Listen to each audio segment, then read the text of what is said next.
I mean, the only problem with that is Moffat trying to get the Master to have sex with themselves. It's a bit much. That's Moffat all over, really, isn't it? That is Moffat all over. And with that, welcome back, or for the first time, the last, or somewhere in between, Nerd Bible Podcast, joined not by my usual giant bearded huggy bear man friend. He's disappeared. I threw him into the void so that we could summon the Doctor Who Season 2 trailer. So with that, we've had to recruit our most famous and trusted friend, Mr. Michael Wilson, is back. Hello, everyone. Welcome. Yes, I'm slowly on a mission to take over the entire podcasting world, one step at a time. It's like Adam in Torchwood. It would just be edited out. Like he was always here. It was never Connor. Yeah, that's the key. So you start your own podcasts, and then gradually you just worm your way onto everyone else's, and then people will be sick of the sound of me after a while. A bit Saxon-esque, really, aren't you? You just, this little subwave network of different podcasts. Listen to me, subscribe to me. Perhaps I'm the podcast version of Mr. Ring-a-Ding. That's why the picture is that. I'm beaming at you. You need to dress up as Mr. Ring-a-Ding. That should be when you do that on your podcast. I want you fully dressed as Mr. Ring-a-Ding.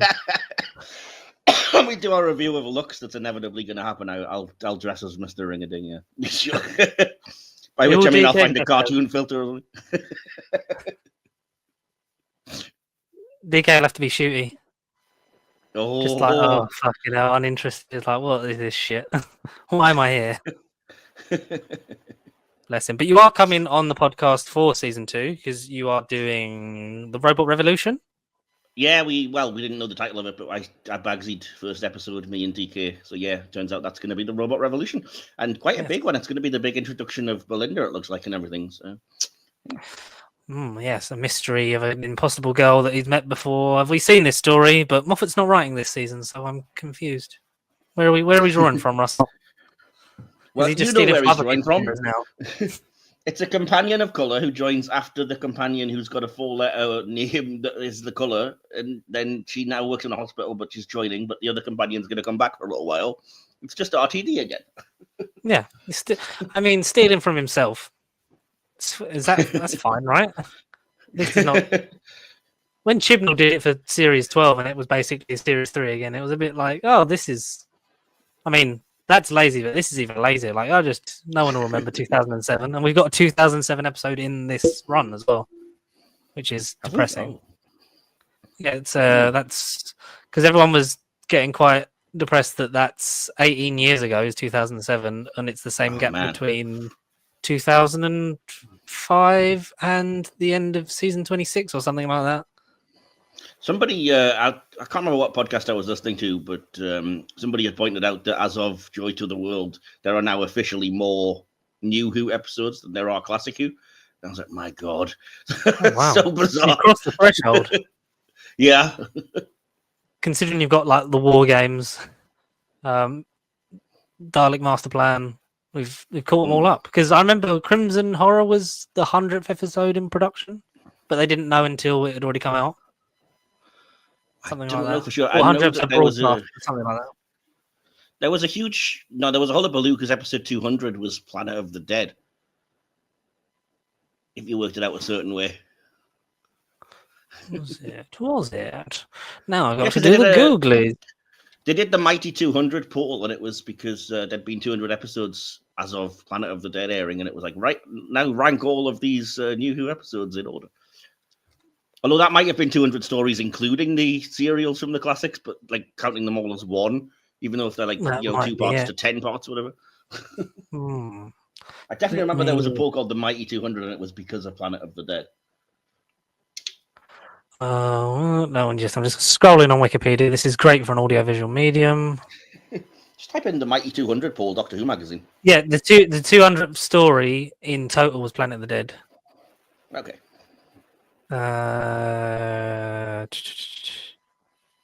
Just click on Doctor Who Series 7. I know it's here somewhere. This is riveting, chat. Oh yeah, that's 200 of everything, but that's counting every classic serial, except which kind of isn't fair because some of them are 2 parts and some of them are 10. So it's really Oh god, there's so many, and I don't even own them all. What's the point? I don't know about getting I'm there gonna with these guess Blu-ray collection sets. Yeah? they are. Me and Connor have always been of the mind that it should have gone. So it started with season 12, sorry, because Tom Baker's obviously the most recognisable Doctor to a general audience in terms of classics, and because they're cowards for not starting with Colin. We want vagina flowers. What am I doing? I feel like I'm having a fucking meltdown, Mike. What's going on with my brain? Every time there we we go. talk about Classic Who, you pick some of the weirdest episodes. It's usually Horns of Nimon, and now you're talking Terror of the Vervoids. What is wrong with you, man? Got your very own idea I what like classic is. shit stuff. I love. Oh, so Rings of Akhaten became the 100th episode produced since the series returned in 2005. Although the Crimson Horror was the 100th aired. Yeah. Well, that was anticlimactic. Just like Terror of the Vervoids. There you go. Bring it back round. Just like We're the back previous again. season of Doctor Who with Sutek. Yes, brought it yes, back. because we can talk. We'll talk about our feelings in general. Because you did Dot and Bubble last season, didn't you? I did, which turned out to be one of my favorites actually in that season, weirdly enough. So yeah. And we've not spoken, I think, in depth in person, if you call this in person, about the rest of the season. We kind of just have random nights where we just moan about random stuff. I mean, I send you a lot of messages about Power Rangers these days, so I do apologize. I do actually have my Dino Megazord directly in front of me at the moment. Speaking to me, it's saying "fuck Sutek."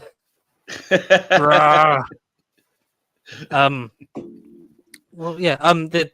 The collection. That's what I was doing because I get myself off track. This is why the podcast is so shit. Me and Connor believe that it should be a Tom Baker season and a different Doctor, and then so you'd have all of Tom. Oh yeah. And then between that, then you would have had at least a season of each Doctor, purely because Tom Baker is the oldest Doctor still alive. So it's like I would, focus in and get those special features done because Behind the Sofa without him would be not nearly as entertaining.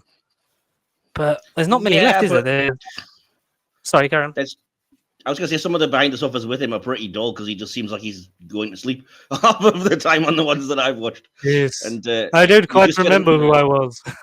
Yeah, you just get an awful lot of so Tom, what was that like? I don't remember. It seemed very good as I'm watching it now. Oh, so well. Oh, Lizzie. Oh, Liz. That was a sweet one. That's really nice. That's really cool. I'm watching I'm working my way through season 7, or I was. Now I've got the Savages to watch.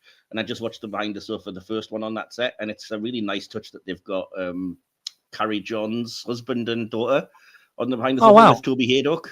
Yeah. And so you actually get because they can't have her there, but obviously you've got Toby Haydock, who they apparently specifically requested to be there because they're like, we don't know what we're doing, and that way he can lead the conversation or whatever. And he actually does. He's like, oh, can you remember your mum being like this? Was she a kind of cool, quick-thinking scientist? And both her husband and daughter just both in unison just go, no. So, all right, fair enough. Oh, yeah.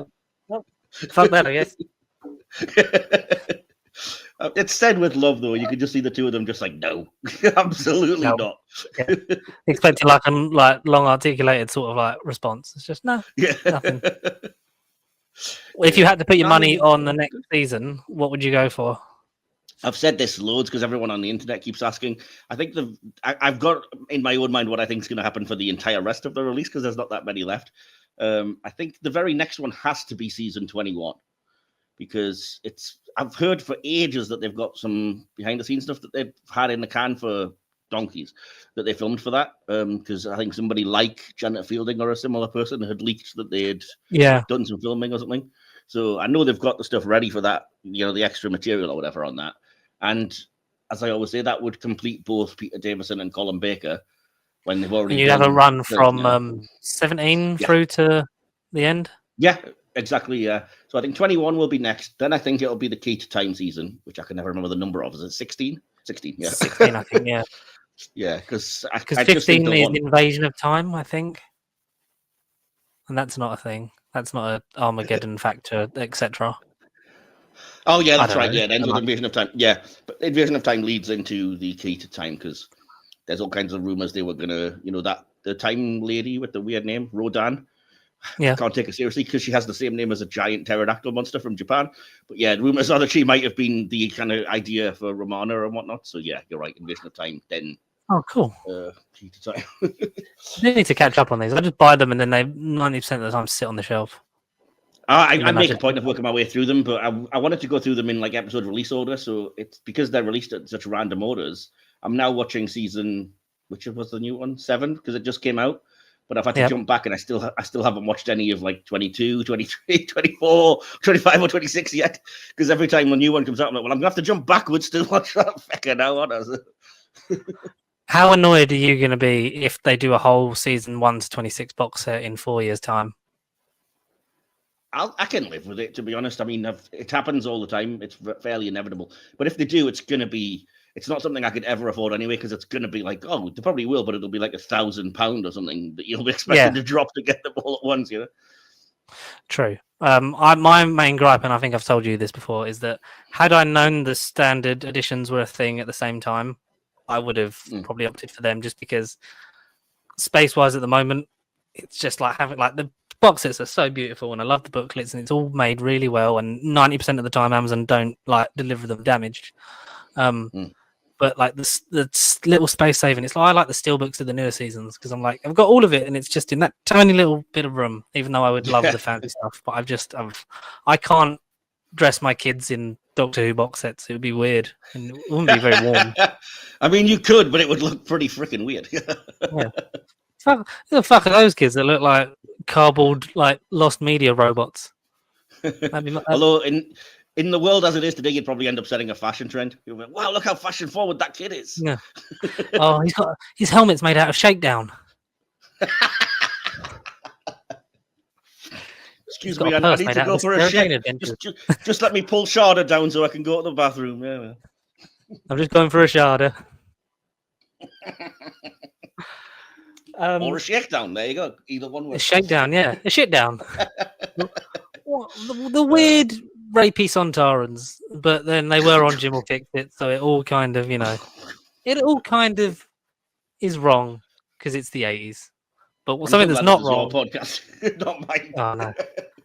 It just goes anywhere, doesn't it? I start a sentence, I don't know where it's going to end, and I think that's part of the magic of it. And I think that's why Connor just screams internally for an hour and a half and then just goes home in tears. But yeah, there's nothing weirder or rapier than the kind of fan fiction Zygons, which that's just softcore porn. Yeah, I think we should watch it for a stretch goal.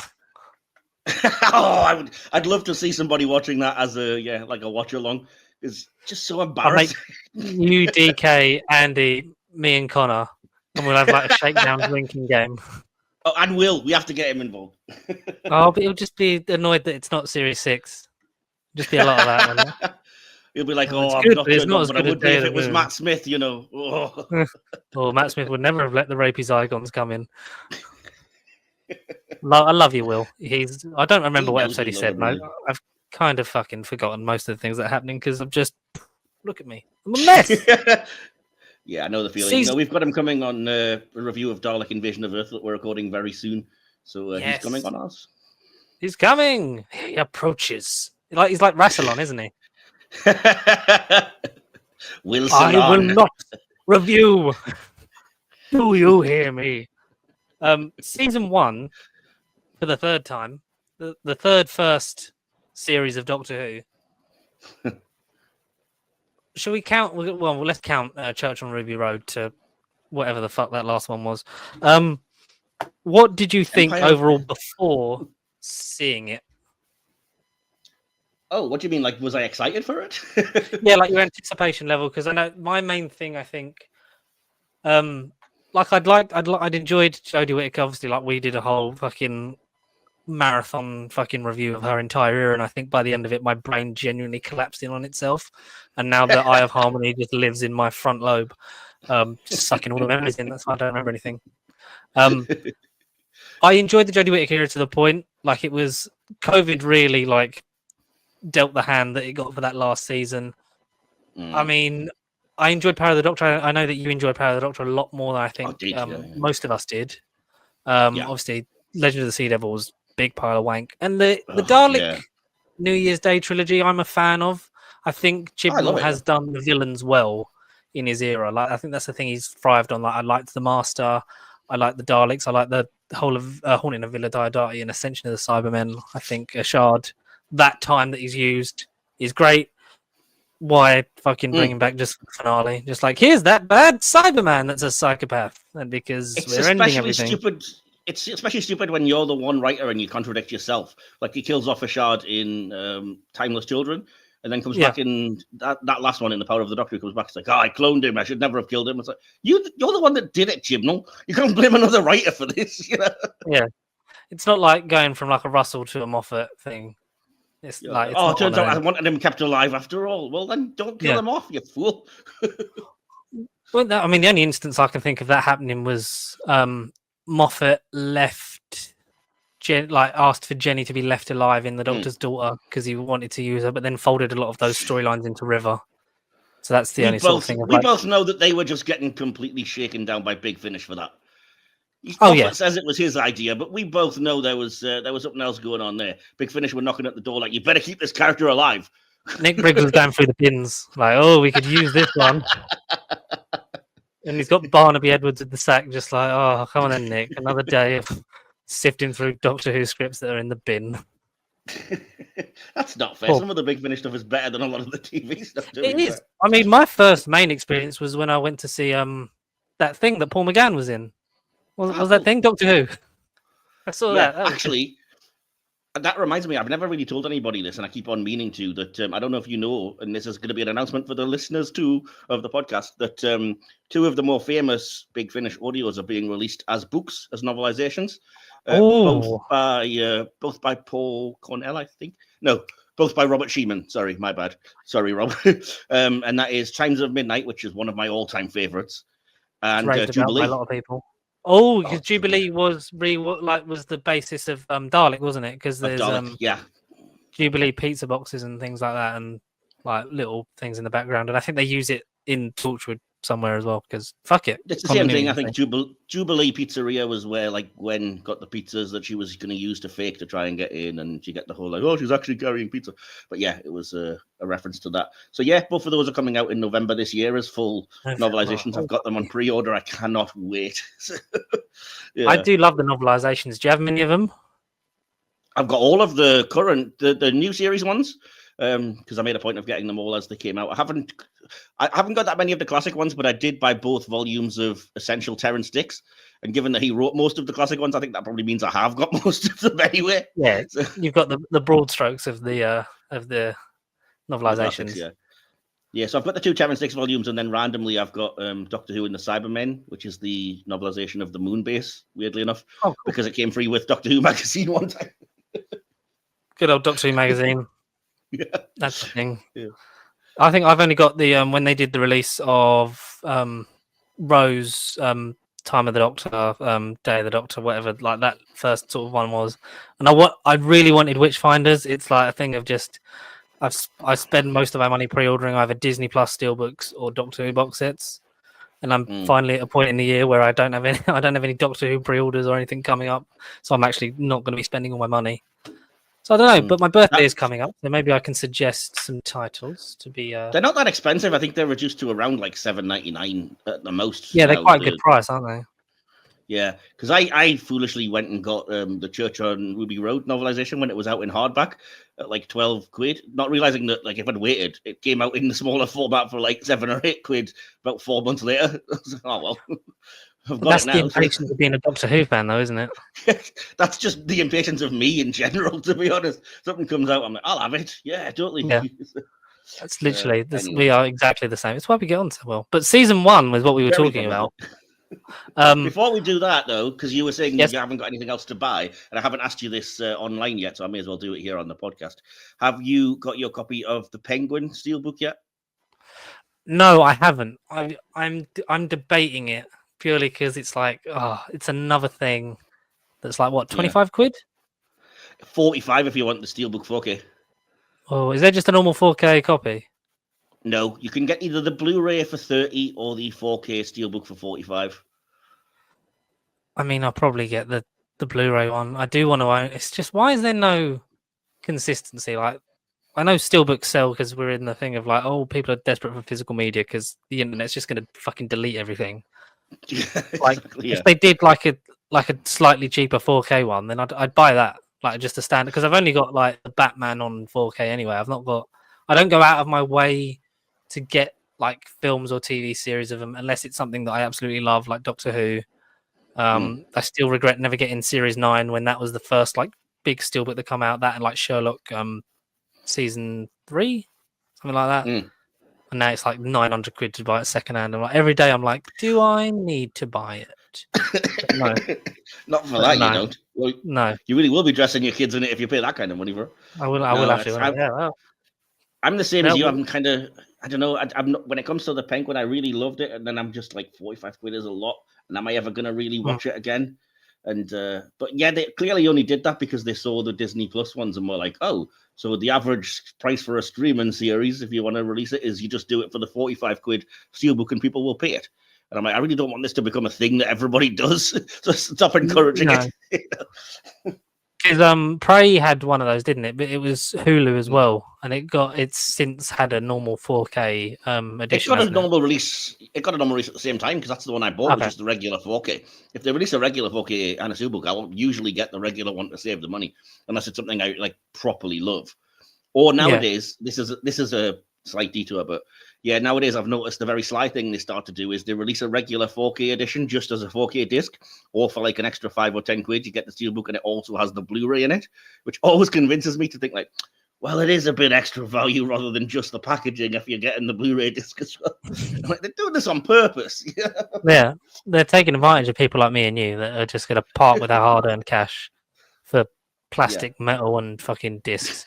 But yeah, I'm hoping that I've said to Connor as well, like when Daredevil Born Again eventually is on the release schedule for Disney Plus, I'm hoping that because obviously the fandom of Daredevil has had some kind of impact on the show because it was going to be, well, I know we've been annoyed by it. It's like it was completely different and then reworked, but they know what the fans want. And you've had Punisher come back. There's talk of a version of the Defenders being assembled in Born Again season 2. I'm hoping it kind of maybe kicks like a regular version release of stuff because they should look at it and go like these, like the Daredevil season 1 to Jessica Jones what season 1 and that, like they all sell quite well still, and it never got to Defenders or past it.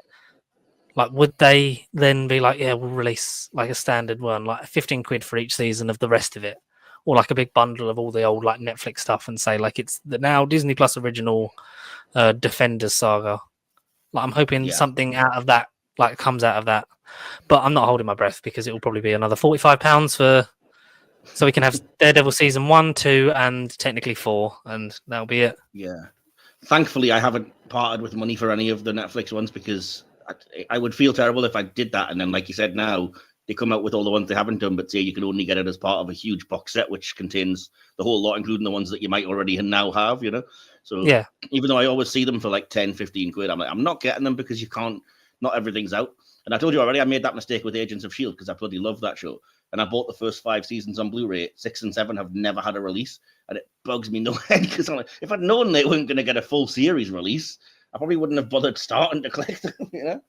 no, yeah, that's. I mean, the physical media in general, just no one really cares. There's you know, they say they care, but it's not what it used to be with your DVD commentaries and your old like seasons of Doctor Who, where you'd have in Vision, you'd have your behind the scenes, you'd have your confidential, you'd have all the features specifically like, oh well, while they're doing that, we're going to film some behind the scenes stuff for the DVD kind of thing, and there just isn't that Although anymore. Saying really. that, and this is another detour, but it's kind of relevant. Again, I do this a lot on the podcast. This is my autism brain.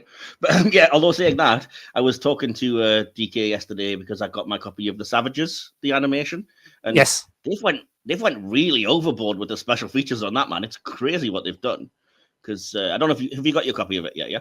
Yes, I did. I got mine yesterday. I think Monday. Yeah. That's when it came out. Yeah, because like they've got obviously you'd expect all 4 episodes in color, but also in black and white. But on top of that, they've got the regular reconstruction, which now has a full new commentary over it. And oh, cool.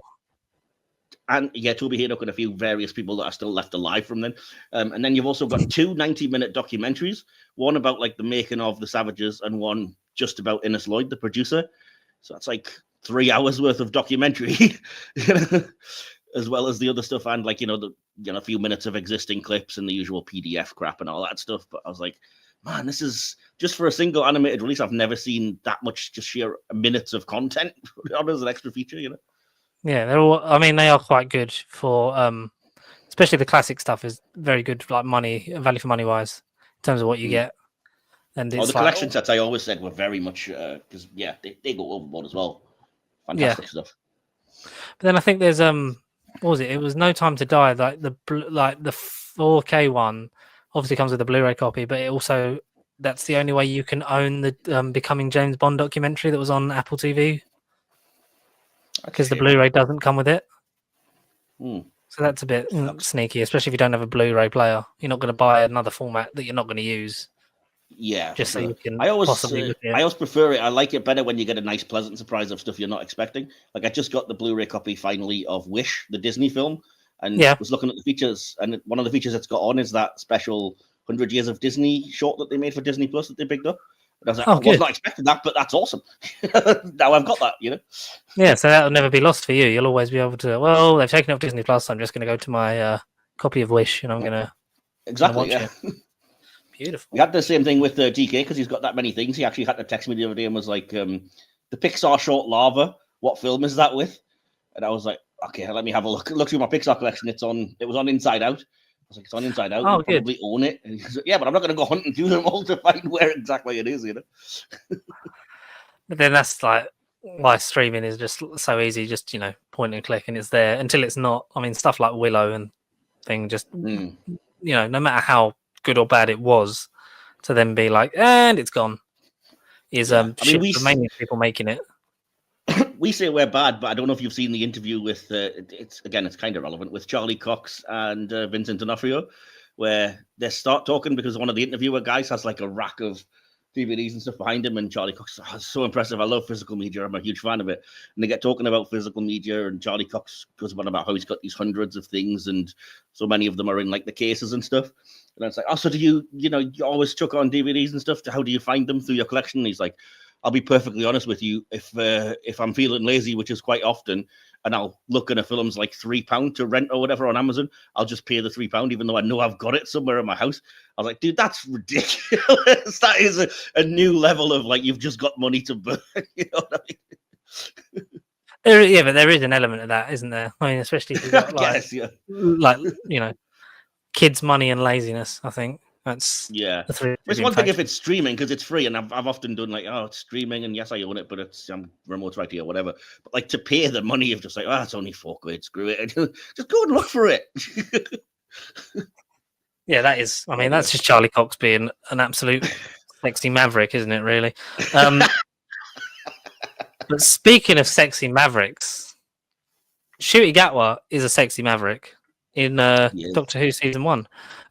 So beforehand, from announcement to maybe like just before Christmas, like were you excited from what was coming out, what we were learning about it?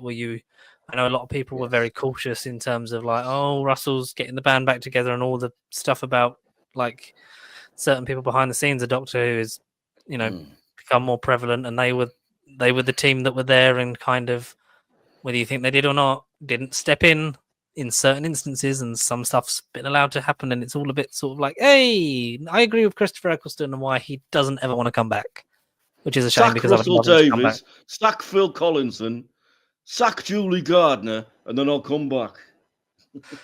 You're talking shit because they were all gone already, and you still didn't come back for Moffat, so shut your face.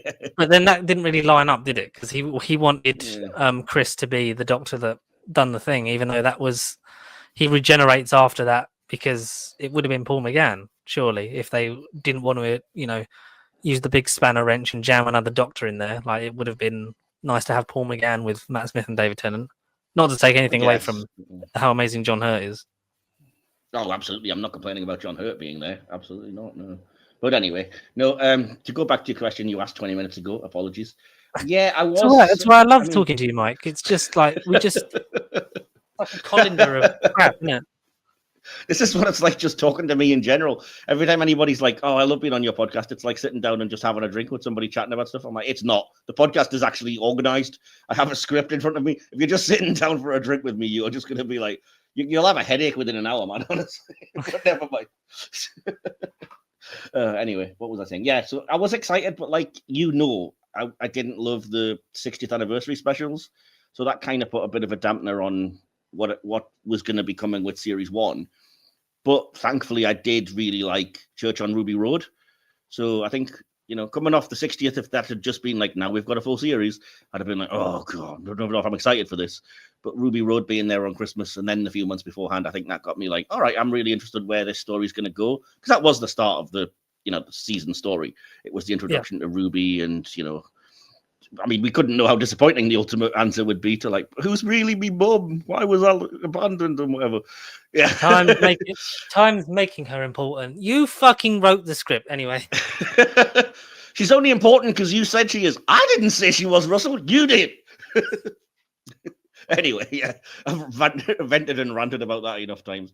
But yeah, so I mean, I was excited for that at the time, and I was like, oh, interesting.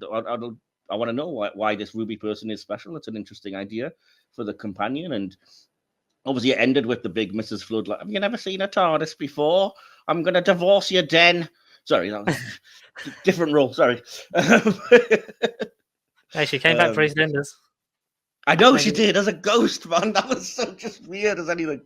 Yeah. Maybe Anita Dobson is a multi-dimensional being just in general, and we just think she's still an actor. She's like the Unicron of British TV. She's a multiversal constant. Just across all of time and space. Absolutely, man. Wouldn't that be a quality reveal? Mrs. Flood was really the actress Anita Dobson the whole time. Who has gained sentient power. And travels the cosmos. All of the power from Brian May's hair has been siphoned into her. It's like fucking Frankenstein, like just it's flick the switch, it's alive. And now they're going to unleash their army of badgers on us all. No. Maybe like she, like how Clara gets split across the timeline. Like maybe the actress Anita Dobson is just split across all of film and television, and you just got to find her like an Easter egg. Like, where's Wally? Just there, it's like, oh my god, she's in Paddington 2. And that's why he's wearing all the companions' outfits, because it's just to make her more easy to spot, much like the red and white striped jumper of Where's Wally. Yeah, and she's dressed head to toe as a bear in Paddington, and that's why she kills Paddington's uncle. She shoots that bear, pushes him off the bridge. No, but no, I was excited for season 1, but like I said, I was with the proviso that I was like, I really hope it isn't just Russell, quote unquote, playing the hits like the 60th felt like. Because even with the big thing that I hated with the bi-generation, I was like, I hate this because it's so different, but at the same time, I also hate it because Russell did this with the Meta Crisis Doctor, and it just feels like it's his attempt to do that again. Yeah. Oh, yeah, I can see that. I mean, it's weird. It was like, and then he was like, and now all the Doctors are alive at different points, and that's why we got the memory TARDIS, and that's why we're having these behind-the-scenes features. Which, yeah. I mean, you could have just done that. They were just plucked out of time, or like they did with, because I think as much as I can moan about like Stephen Moffat sometimes, and his era birthed my favorite Doctor, so I've got some respect for the man, despite the fact that all his scripts contain the same sort of thing, and there's always a secret fucking agency, and there's an iPad. Like, why are you giving Dracula an iPad? And there's always at least 3 jokes about a skirt being short or something. Yeah, or like Rory looking up Amy's skirt during Children in Need is a bit sort of like, that's too much.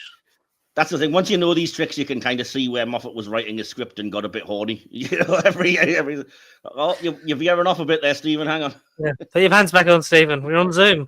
But I will say, from his stuff that he's written for the RTD2 era, there's definitely like no one gets a Doctor like him. Like, he just oozes that. But we'll get to his specific episodes. But like the way he sort of spoke about just the time distillation in Time Crash. Like, our time stream is out of sync. Like, it'll snap back together once you go, and like you'll be able to close that coat again, and then just done. There's like no sort of weird thing. Like, even though he then wrote Twice Upon a Time, and then he's like, "Your face, it's all fucked, David Bradley. You look like David Bradley, not William Hartnell." But they did explain that as well, though, because they were like, "Oh, yeah, I can see you've started regenerating because your face is kind of all over the place." Like, all right, I didn't need explanation, but that's as good as any, you know. But then, why is Peter Capaldi's face still exactly like Peter Capaldi's face? See, well, you can't start applying logic, George, because he hadn't yet started fully going to the regeneration. But I don't bloody know. Seeing as there's a lack of logic, RTD's writing for his era so far, we can bring that back round. Do you think he's played it safe, or he's tried more new stuff than he's just, like you said, released the greatest hits? It's hard to see. I mean, I think it's not really a controversial statement to say that I don't think RTD quite came up with the same impactful level of new villains that like Moffat did, and Chibnall came nowhere near either of them, even though I think that's what he was trying with the whole, like, we're not going to do any returning villains in Series 11. And it was like, if you're not going to do that, then you need to at least have some memorable fucking villains in your series then, mate. You just can't give us the shit, Like, if you say the name like Thijarian or Morax or whatever to anybody, even a Doctor Who fan, they'd be like, what was that again? I don't know. Was one of them with the Alan Cumming is gay in like olden times episodes? And then they're like, yes, that's where he was just trying to fuck Ryan. For like 50 minutes. Exactly. Yeah. No, that was, but I mean, like that Series 11, all of the kind of original creations are just not memorable. Even the Stenza, which he really tried with, like bringing them back in the finale and like, look, this is such a cool concept. Like, it's really not, dude. It's just Predator. Like every sci-fi franchise has done their version of freaking Predator. That's all it is. You're not big or clever. Exactly. Predator, but the trophies they take has decided to just be teeth. Like, I don't know, Predator Tooth Fairy, maybe, I don't know, but so yeah, like, so saw that in your bedroom. Absolutely. So no, I think RTD, like, he's really good. What was my point? He's not as good as Moffat when it comes to the original bad guys, which kind of put me off because he seems to be on the one level reluctant to use, like, oh, he's definitely not going to use Daleks and Cybermen again and whatever else. But on the other hand, I know so many people that complained about like the fact that Sutekh was the big reveal. Like, oh, this person that appeared once and it was 40 years ago, only a diehard Doctor Who fan would really care about that. So it's kind of like, yeah, I guess. It was the wrong anagram. It wasn't an anagram, was it? But that's by the by. It was just no, but I did actually call that in our group chat months. Yes, I remember. She's Sue that works in tech. I did as a joke, and everyone was like, RTD's not that bad, right? I'm like, funny joke. Then it actually happened, and I was like, Jesus, I was right, you see. Sutekh. You like hit the nail on the head. So I can't wait for when you predict what's going to happen in season 2. Like the fact that the Naimon are actually the main villains and stealing the TARDIS from right under the Doctor's nose. Is it bad to say that my favorite stuff of this new era has been the stuff not written by Russell? No, I agree. Like I said, I've got a few. If I'm being honest and a little bit charitable, there are some Russell written episodes that I do like, but they tend to be the stuff that's just kind of not tied into the bigger story. Like Dr. Bubble, I really liked. What was the other? Well, this is kind of tied, but Devil's Court I thought was really fantastic, even though. I was going to say even though, but also partly because it just pissed off so many people that were just like, oh, keep the music out of my sci-fi franchise. All the grumpy old men. Like that one guy on Radio Free Skaro that's like, I will never watch the musical episode of Star Trek and I hate that episode of Doctor Who because it's got music in. Like, oh, suck it up, dude. Just because you're 50 and grumpy, get over it.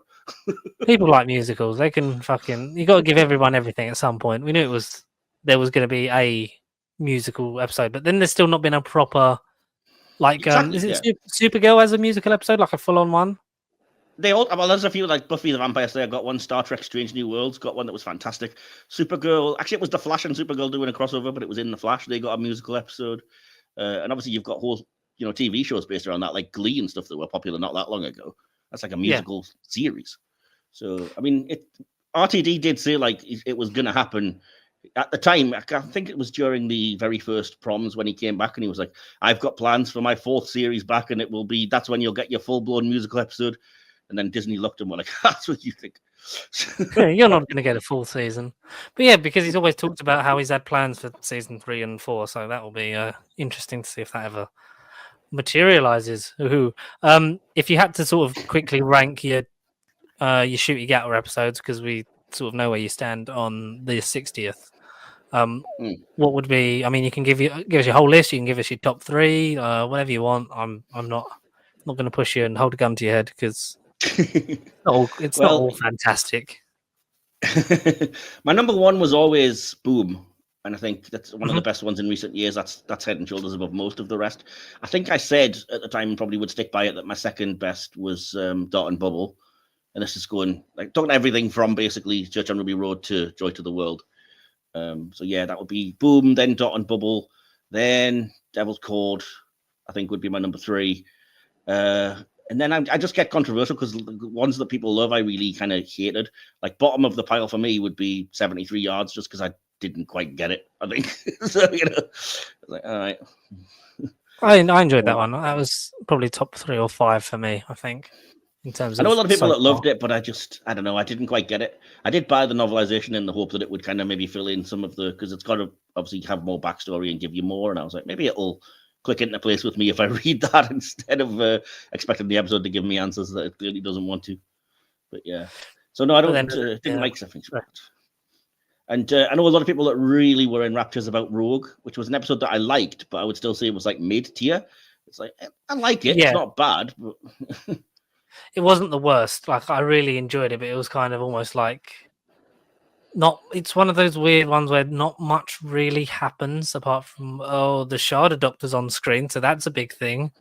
And the Doctor's kind of in love again, but he's never going to see him again. I mean, hopefully Jonathan Groff does come back in some capacity before Shooty Gatwa's era ends, which might be sooner than we think. Exactly. But I'd say I enjoyed Joy to the World a bit more than Church on Ruby Road, just because I'm the opposite of you there. I know. It started the mystery that ultimately went, why was she pointing? She was naming you by pointing at the side, and Time shrouded her because Time thinks she's important, and that's why Sutek's so interested. And that's like, and they literally kill him by taking him walkies. That yes. thing. Like the god of death. And how do you kill him? Just fucking drag him like neck first through the time vortex, and then he falls off, and then he'll probably fall onto another TARDIS from the past. And then fucking poor old Peter Davison's gonna have to fight him, and he's gonna be knackered. Well, I said this the other day, and it only just occurred to me, I don't know why. Did it duplicate Sutek when they duplicated the TARDIS at the end of the Giggle? Is there another one currently hanging on to David Tennant's TARDIS? Just like, the clone of me's gone, but I'm still around. Maybe, or maybe that it had to be back. They had to both be on Earth for like the whole of Sutek to emerge. Maybe, but Russell's not, giving us any answers on that because ultimately, for a good cliffhanger, and then it like the way that because Connor hadn't seen Legend of Ruby Sunday until we went to the double bill at the cinema for the finale. I remember watching you guys talking about that, yeah. And he went from such a high of like, that was a great cliffhanger, like that was the best one since like World Enough in Time, and I was like, well, that's not hard, but but also then to see the joy just sap from his face as it was like, all these people that we're killing off, but then we're just going to bring them back straight away, and then none of it really matters, and it's all kind of a bit weird. And apart from some great acting from Shooty, does much really happen in the finale? There's a lot of episodes where I feel like it tells us a lot's happening, but it doesn't actually happen on screen. It's just like it's a bit like, this all happened, and like all these universes are dead, and there's just dust everywhere. And it's a bit Pandorica Opensy in that way as well. It's like, he's stealing from everyone now. Maybe it's just. Although when I got the box set, I made a point of rewatching it, and when I got to the finale, I was like, let's see what I actually do like, rather than focusing on the stuff I don't. And it occurred to me, I was like, all right, it's not a complete disaster because I really like all of the stuff with Mel and the kind of tension that it plays when you know she's kind of been taken over, but the Doctor's one step ahead, but Ruby kind of isn't. And you as the audience member are just waiting for the kind of, I know it's coming, he's going to turn around and she'll have the weird skull face. And like, I think all that really kind of like works very well. And as much as I don't really understand the point of it. I really like the scene with Fleabag's sister with the spoon. With the, I promise I'll bring you and the kids back and whatever else. It's well acted and it's a nice little scene, Yeah.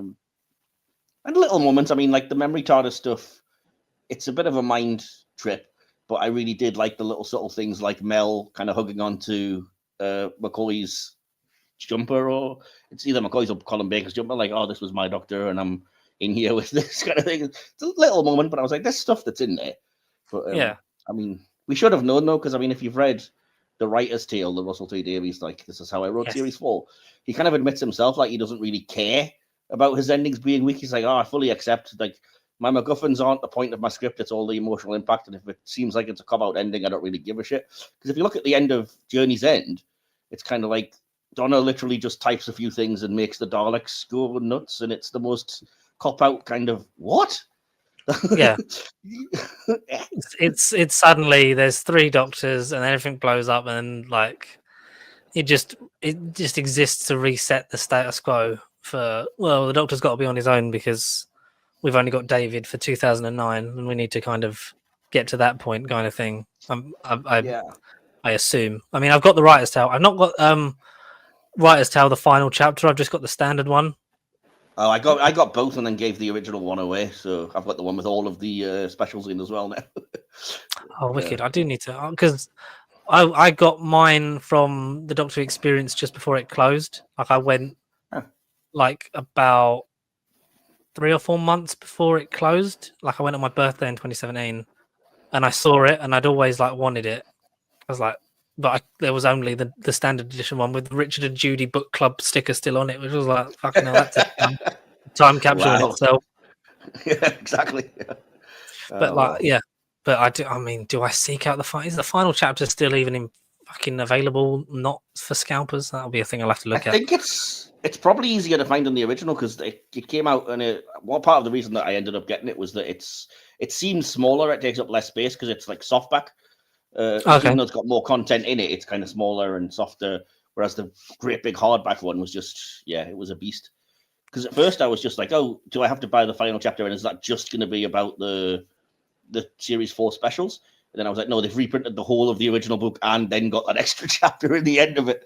Like, oh, well, I'll still get it and just sell the original, I guess. Well, you can get the Kindle edition.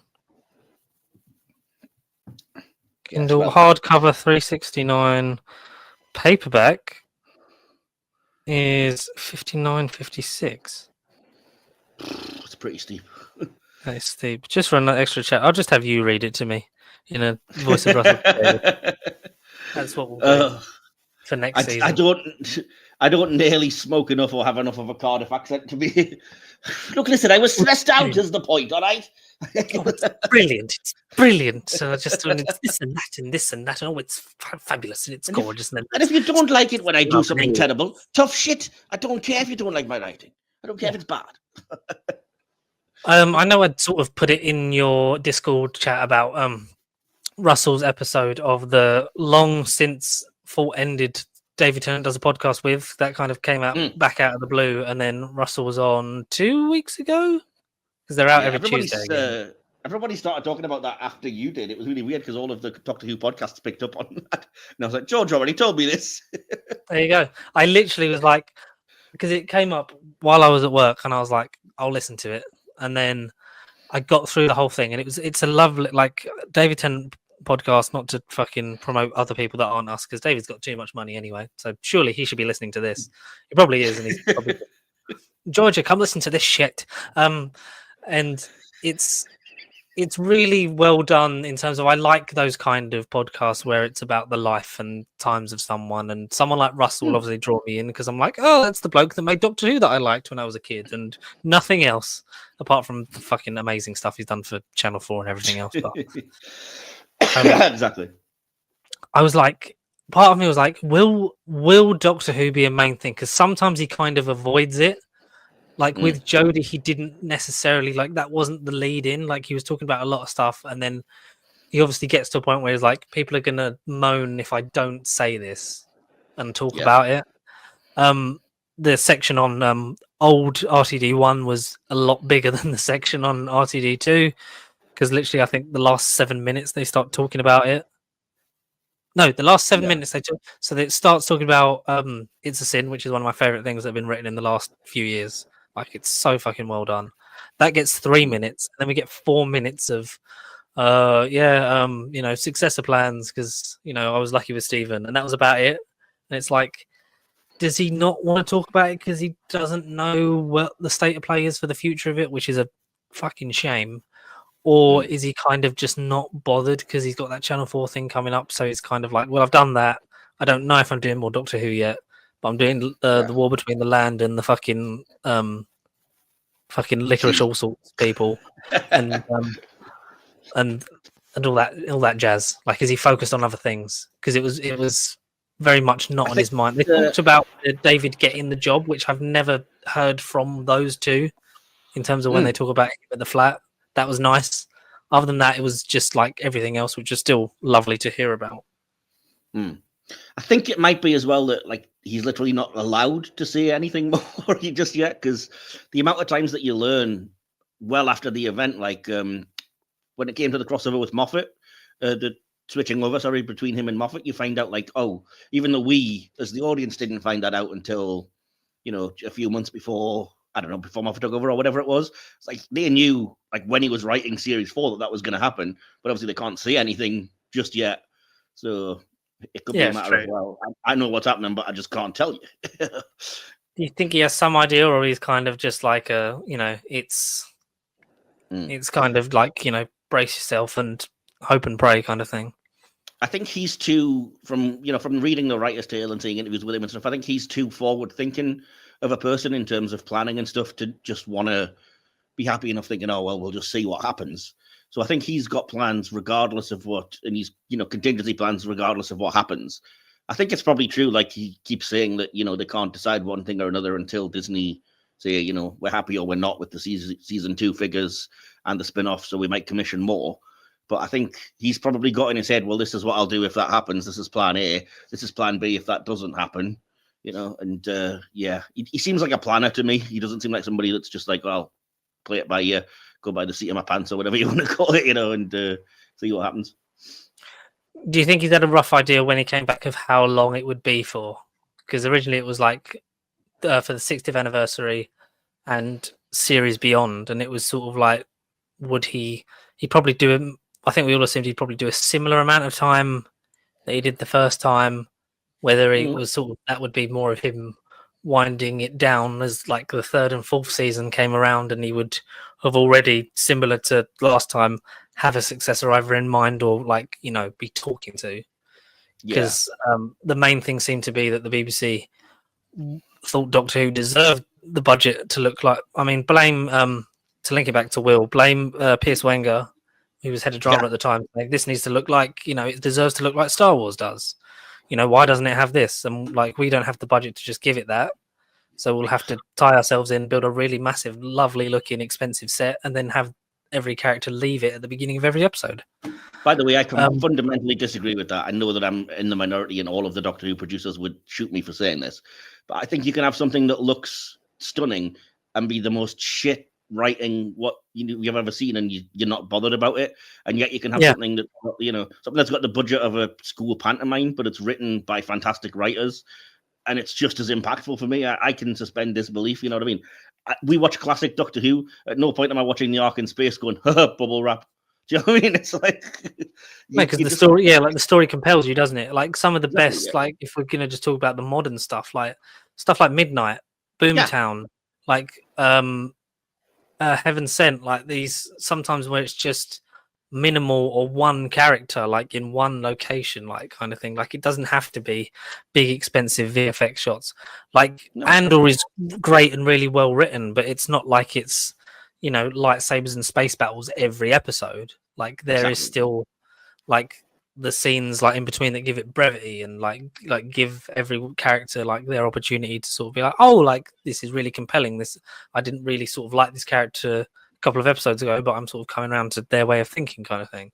Yeah, like, and I know it's not your thing, but we keep arguing the same thing about Star Trek, in that they massively reduced their episode count because they're like, it's just too expensive to make every episode for this much, so many million per ep, and that's why we've had to cut it. And it was like, yeah, but that was why when they did like 26 episodes, you would have the odd, what they would call filler episodes, some of which turned out to be the best thing, because it was just like, okay, you've got one set, 3 actors, and you've got to try and involve, you know, a really deep emotional plot around this, and it bloody works. I mean, one of the greatest episodes of Trek Next Gen that everyone always goes on about is the one where Picard wakes up and he's living an entire life on this alien world as this other dude, and you know, he lives that out in an instant, and we just see him.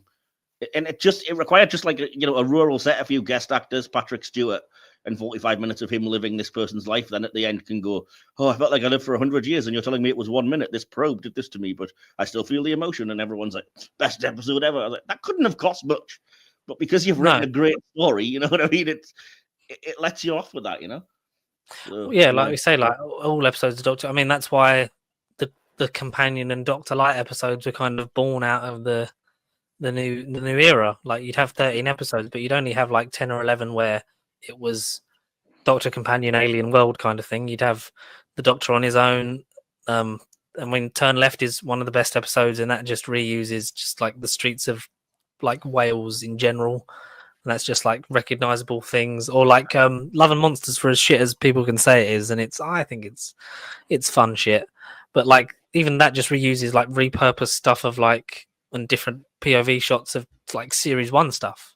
Yeah, like, but I mean, even like, back to what we were saying before, though. I mean, we said the best episode of the previous season was Boom, and I know, you know, I watched the behind the scenes thing. I saw Moffat put in the kind of, you know, the background of the volume or whatever to make the planet look bigger and to give you the inside view of the TARDIS.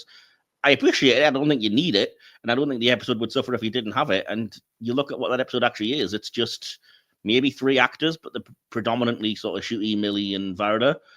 Mainly Ncuti, or, you know, a mind prop, and just really good writing. So, I mean, I guess you need the ambulance, but that's hardly a prop that's going to upset you back $1,000 or whatever. It's a little rolling along little thing with Susan Twist's face on it. Do you ever dream of being an ambulance?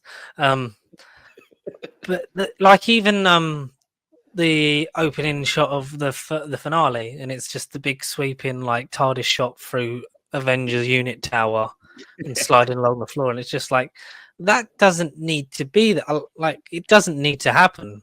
Like because also they cut stuff where the Doctor and Ruby would have run into other versions of Susan Twist, and that's why they're like, right, we've got to get back to Earth and kind of find out what's going on here, sort of thing. And instead, it was just like, here's the big wide shot. And I think as much as the 60th anniversary specials didn't completely add new stuff to it, like it looked great, but it also didn't look like they were like, oh, we got to spend every second on screen and put all the money on screen. Apart from the weird thing the Sonic does that it's not done since, like the weird hologram thing. That was definitely, we got more budget, just put that in. Exactly, but it's kind of silly because why would they do it before? But no, I mean, I think it's probably not great for the current series. That, like I said, I'm currently watching the Series 7 collection box set, and that entire thing is just basically, look, Doctor Who was about to be cancelled. We were told you can come back, but you've got a shoestring budget. He's got to be stuck on Earth. He's not traveling anywhere. You've got, you know, a few pennies or whatever to make a monster costume. Do your best. And I love the Pertwee era, but it certainly I mean, for a lot of people, that's their Doctor, isn't it?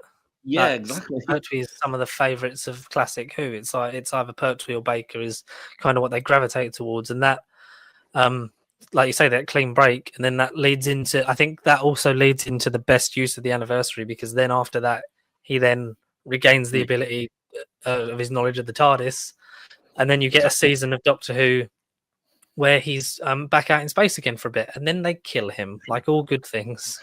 But no, I mean, happiness, bang. Yeah, absolutely. But no, like I was saying about, like, you can do a really great story and it doesn't have to have lavish money spent on it, because one of the interviews that's contemporary was with Caroline John, and she's like, look, the episode really works despite the fact that the monster is shop dummies, because that's really all you've got, or, you know, the dummy mask. And she's like, we didn't really have a choice, because at that point it was basically all the money is needed to give you the show in color, because that was the big thing back then. And we don't think about it now, because it's just like, that's how all TV is. But it's like, that was the big switch, wasn't it? In 1970 was we're doing all these things to cut costs and whatever, but we're also bringing the show in color. So what little money that you do have is probably going to go on that. Would you take a Pertwee-esque third season of the Doctor Stranded on Earth? I'd love it. I think it could really work. I know some people don't, and I know that, like I said, I've seen Terrence Dicks interviewed on this set and in other places where he's like, oh, one of my producers came up to me and said, if you're stranded on Earth, you've got two stories, and that's Alien Invasion and Mad Scientist. Like, yeah, but you guys are good writers, so you made it work. He's like, oh, we couldn't wait to get him off Earth and give him off Earth adventures. And I'm like, yeah, but some of his off Earth adventures are some of the worst ones. I mean, Colony in Space is a shit episode. It's serial. You know what I mean? Compare, like, would you rather have Colony in Space and the Peladon stories, or like Spearhead from Space and the Green Death? Like, the ones that are the top there are the better stories, you know? And like you say, we're obviously like Star Trek cutting their episode count. That's happened with Doctor Who since like when like we switched to the 12th Doctor, like they lost an episode. And then obviously with Jodie, then it went down to 10, and then now we're at 8. And I know obviously that was a lot of that's due to, well, Disney have given us however many episodes in general. And I think like had they done like they could have even done less. Like you could have had a strong sort of, even though like I think our sort of main thing with season 1 is like you get 9 episodes including Christmas, and like there's 2 of them where the Doctor and Ruby aren't present with each other like all the time. Like Dot and Bubble, they're barely in. Ruby gets killed off in Bloody Boom, and 73 Yards, it's just Ruby. So there's a lot of, we've not spent a lot of time with these characters to then have that sort of emotional impact of not having the other one around for a long time. Because it was what, episode 3, and then it's like, well, it's just about the Doctor, and definitely it was like a, oh, Ncuti Gatwa is here to fucking play. Like he is more than above standard to play the Doctor. And I think like whether people like or loathe 73 Yards, it did sort of show us that, oh no, like Millie Gibson, like she can do this. Like there is a character in here, but then we never got to sort of, it's like we never sort of broke past that. We never sort of carried on, and like the trajectory didn't like carry on going up. It's kind of just plateaued, and just sort of like their relationship never sort of evolved past a certain point. And then it was like, and then she's gone, and then it's like she's sort of going to be in this season. Yeah, I'm kind of peeved about that because I got the impression it was going to be more than what it ultimately. It looks like it's going to be that one Pete McTighe episode. Is it called Lucky Day? Which is all kind of unit based. I feel like that's going to be Dr. Light, and it'll basically be Ruby as the main character with Unit. And then supposedly she's coming back for the 2-part finale. And I'm like, 3 episodes out of 8? It's kind of, I mean, I know it's almost half the episodes, but yeah, but still. Yeah. But then that only brings us up to sort of 10 episodes that she's in, really, like all the way. And that's not enough time. Like or loathe Flux, like we got an idea of who Dan, the Plasterer Man from Liverpool, was in sort of like the first episode in a bit. And it was nice to sort of have a new companion that was like, oh, there's a bit of personality, and I know they've not got a lot of time here. His ending aside, but like in Flux, I really liked John Bishop in that and how he was used. And it was just like, oh, he's been thrown into the adventure, he's got to adapt to it, and blah, blah, blah. But then that was serialized. Maybe do we have a season where it's like 6 or 8 episodes where it is just like one long classic serial kind of thing? It's more akin to Flux or the older stuff, or do you just do like, because I come back to Torch for Children of Earth all the time. Like it's some of my favorite television ever, main cast member aside. But it like that is just proof of like there wasn't a lot of budget for Torchwood then anyway. Like before that, and then it was like, oh, now you're on BBC One, you better fucking step up. And then that stuff is so well done. Those 5 episodes, it gives you everything, and it's also why Miracle Day doesn't work, because the Americans wanted it stretched out, then a lot of the more interesting stuff happens in those like middle episodes. Like you could have cut that down and just had 5 really strong episodes of that season. Like maybe do we lose like an episode here or there, and just, I know it's crap, but the main thing Russell wanted to do was Doctor Who every year again, which we've got for 2 years, and then we've got no idea. Yeah. It's going to be, I mean, regardless of what happens, it's going to be a while. They've basically said, we're not saying the show's cancelled or anything like that, but if you do get a series 3, you're talking 2027 at the earliest, which is like, oh man, that's a long ass wait. You know what I mean? After Yeah. And especially it looks like there's going to be no time by the time they get the ratings back for a Christmas special to be written and produced and filmed, No, they unless would they had really one, have to be doing it. unless Russell already had one sort of like ready to go and maybe brave enough to film some more stuff to kind of have pieces. But then you got to then get Shooty back, who's like his star is rising. You got to have pick a fucking companion, whether you're going to get Millie back or like poor Nicole. Was it Nicole Monaghan? He was in Joyce of the World. Nicola Coughlan. Nicola Coughlan. Fucking hell, who am I? Just gone. Who was a great actress and was barely in it, and it should have been the other woman, but that's by the by. See, I'd love to see her again as well. Like, I know it's probably never going to happen, but she got such a good response, that actress and that character, that I was like, if I'm writing this show and you get given more after series 2, write her in somewhere. It doesn't have to be like as a companion, but let's revisit her at least, you know? Yeah, they could run into each other just in space. Exactly. But she's going to be in Big Finish, so that's fine. She's going to meet Paul McGann and all the other doctors. But that's to your point, though. That was kind of what I was going to say, is that like my issue with Star Trek, and it kind of still applies to Doctor Who, is that you can't get to know in the Star Trek series anymore the kind of crew that aren't your main stars. So like with Discovery, everybody always said like we know Sonequa Martin Green and Doug Jones as characters really well, but we probably couldn't name half of the other bridge crew because there isn't time to give them stories.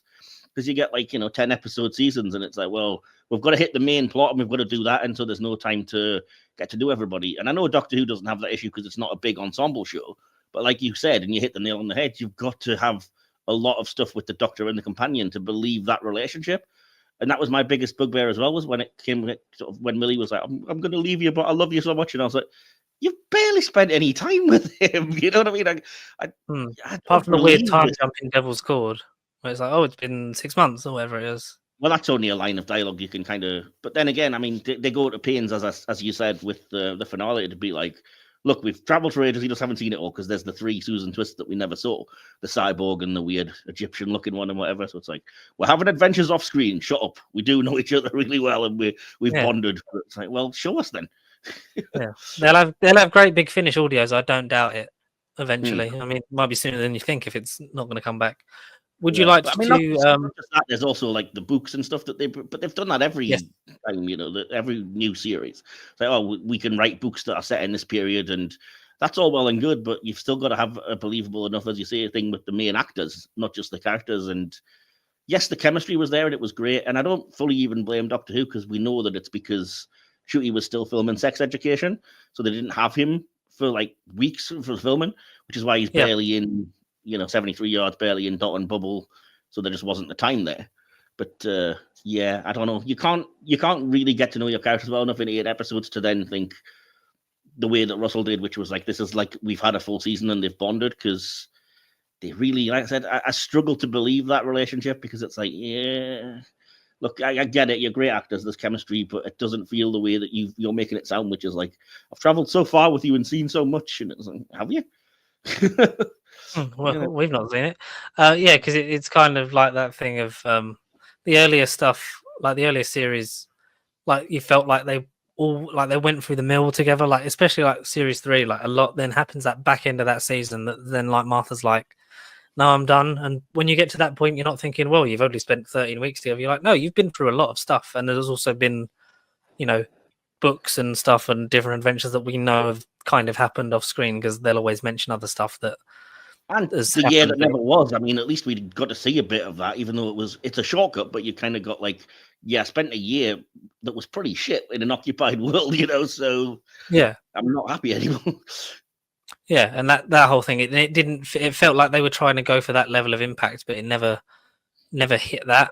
But I'm kind of, maybe it's a good thing that we'll have a new Doctor companion relationship. It can kind of be like, maybe this is what we wanted, because I want to see. I would have liked to have seen all 3 of them kind of interact together, because it was even with the promotional image, it was all 3 of them together. Like that's what I mean. Three's better than 2 or something. I feel cheated about that, because like RTD said, that was like, don't worry, it's Ruby will still be around. It'll be a 3-person TARDIS team. It's clearly not. Ruby's just around on Earth when they visit it back, and it's all Doctor and Belinda. Yeah, she's part of the very questionable recruiting process for UNIT, where it's either children or just like mentally unstable companions. Well, that's UNIT all over, though, isn't it? Really? I mean, come on. These are the people that have seen bullets be ineffective against every monster, and yet their first instinct is always just Shoot her. Yeah. Worth a try, innit? You know? Who'd have thought that sort of jokey line in Power of the Doctor's like, I might want to recruit you from some work, was like, oh no, she is. She's genuinely given out is business cards to William Russell, and he probably said, fuck that. Doctor's a woman. Can't be asked. But no, so what was I going to say? Yeah, damn, I had something in mind. It occurs to me that we forgot completely to do the trailer reaction to the newest trailer. I've loaded it up. Did you want to do trailer reaction and then episode titles and our prediction and wrap up? Sure, yeah, because I've got some things to say about Belinda that I'm kind of like, I'm now questioning in a good way, because it seems like it's doing something a little bit different, but it's based on this trailer, so we should probably watch that first and react to it. There we go. So let's do, of yesterday, wasn't it, this one? At time of recording, yeah. Yes. In the future, not so much. It's not as new, but hey, we're having fun. The Doctor Who Season 2 trailer. Hopefully, I won't get copyright strike like I did with the WWE. Oh, that's a bit crap. I am the last of the Time Lords. Oh, I hate that line.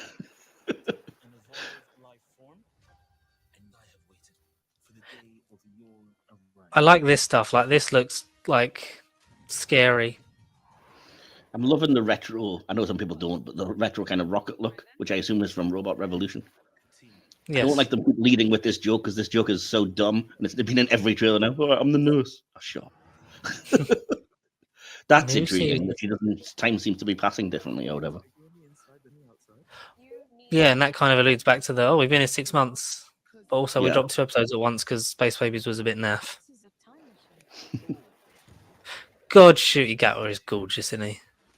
I'm too busy looking at Varda, to be perfectly honest. That is one of the creatures from. I'm sure it is. We may have to rewind. Yes.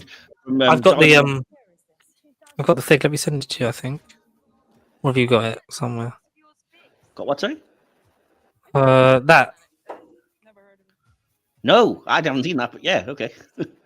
Interstellar Song Contest looks like one of the creatures from Mission to the Unknown. Yeah, well, Dalek Master Plan, same thing, but yeah. I know. The animated episode, beautiful. I'm a huge nerd, and I've seen too much sci-fi. But as soon as I saw this in the early previews, I was like, "Oh, so you're a fan of Farscape?" Because they did this first, and it's never going to be as good as their animated episode, which went full Looney Tunes.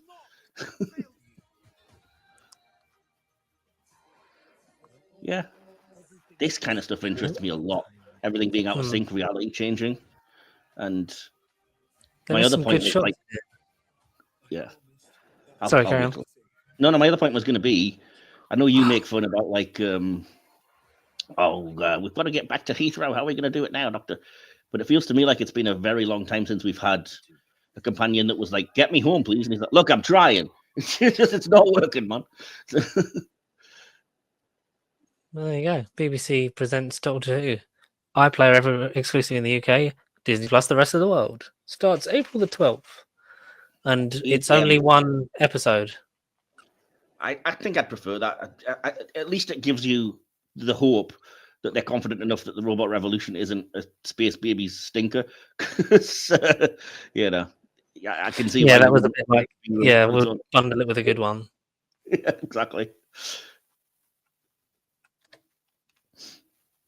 Sorry, I ended up talking over most of that, which is what we're supposed to do to avoid copyright. But exactly. Yeah, but no, like I said, I'm intrigued by this idea that he can't just take Belinda home, because it seems like in the new series, at least, it's always been a question of, after, what is it, like usually episode 4, they're straight back home to the companion's family or whatever, and it's not an issue.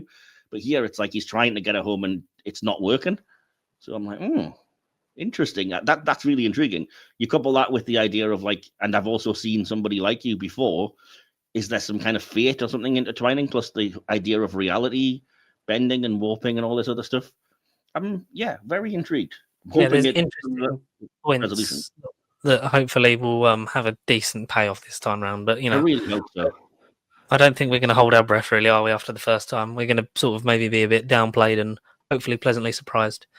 But we have got confirmation of the episode titles that were in like similar to last series, wasn't it? They did. Yeah, I sort of love fun these little little promotional graphic videos, just like a little videos. animation of the episode title. It's so good. Rebel Revolution, written by Russell T Davies, directed by Peter Hoare, which will be reviewed on here by us and Mr. Michael Wilson and DK, respectively, opening the season. Completely rehearsed and scripted that was. Lux is the animated one. It is, yeah. I'm Mr. Ring-a-Ding. Oh, Doctor, I'm animated. This waste is impossible. I should have said, by the way, that's the other thing I love about this this particular trailer is, and I said this to one of my friends, that I know Varada kind of sounds a little bit posh to most people, but I can fully still hear her Geordie accent in the background because she's from near where I live. And so Oh, it's so wow. nice to have a companion that I'm like, she sounds like me. I can kind of still, it's not always there because obviously, you know, you're acting in BBC stuff, you've got to sound a bit posh, but certain lines, and that was one in particular where she's like, and this waste is impossible. I'm like, I can fully hear the accent coming through when you're saying that one. The Well. We got any ideas on that one? Because I've kind of seen bits and I've kind of not. The What's Well another seems rough like a bit one? of a mystery at the minute, that one, because I mistook that for what's actually the other episode 6, is it? So I don't know. Written by Russell Who's Davis. who's the Well written by? Russell and Sharma Angel Wolfall, Mm. and directed by Amanda Brocci. That's the interesting thing about that, is that it's the only new writer who's got a co-credit with Russell. So Yeah, and I know Russell got a co-credit for Rogue, didn't he? Or was that Or was that both the Loki writers? no, that was Kate Everett and Bryony Redman were credited together because they are a writing team, but Russell wasn't credited for that. No. Oh no, yeah. I think I'm thinking of Chibnall when it was like him and Mallory Blackman and Yeah, he was credited with Pete McTighe on one of the episodes with Mallory with Sanjeev something, I think was the guy. I forget now. It's been so long. But yeah. Lucky Day seems to be the unit-based one that Ruby will be in. I'm written by assuming that's Peter Ruby T. reading that, and you probably won't see the Doctor and Belinda till the very end, and it's Ruby and Unit, and I think that's the one they probably showed a clip of, because I don't know if you saw it at the end of the last series when they were like, look, we can prove Ruby's in the next series, here's a clip. And it was like 2 minutes of Millie Gibson and a random guest star, and she's going, oh, it feeds on your fear. And it had vibes of like when she's at the pub in 73 Yards, similar kind of scene, but I was like, all right, okay. The Story in the Engine, written by Anua Ellams and directed by Michaela McPherson. If I've butchered any of their names, I'm sorry. That's the one I do know about, because it seems like it's all going to involve Anansi, the kind of spider god from like African religions and things. Oh, cool. So, yeah. Interstellar Song Contest kind of, does what it says on the tin. Written by Juno Dawson, directed by Ben A. Williams. Oh, I am Riley. Juno Dawson as a writer of the main show, because I loved her stuff when she did Doctor Who Redacted. It was really well written, and she's a huge fan of the show. So seeing her on the main show as a writer and sole credit as well, not like co-written, I was like, yes, I like it to be the best thing ever. Well, Russell's written 5 if you're including the co-credit. 4 obviously, which is a lot better. I think I wouldn't mind if it was literally just like Russell wrote the beginning and the end, and then everything in between was. I was just going to say, I fully expect him to always do episode 1, 2, 7, and 8 when there's 8 episodes. So, and that's basically all he's done here, with a plus a co-credit on 1 episode. So that's fine. I think it's the best you can expect when you've only got 8 episodes to play with, especially considering he didn't write the Christmas special. You got to remember as well. So. Yeah, so that gave him, because he was like, I don't have time. Stephen, can you help me? And he's like, oh, fine, I'll write about Jesus. Because I think that was one of Russell's main things for leaving was like he didn't have enough time to write all those episodes and carry on and be over the spin-offs. And I think Stephen said, if I write more episodes and you don't, will that help you? And he's like, yes, but I can't expect you to do that because you're going to fucking showrun it and never be able to leave. You're going to be a modern day John Nathan Turner.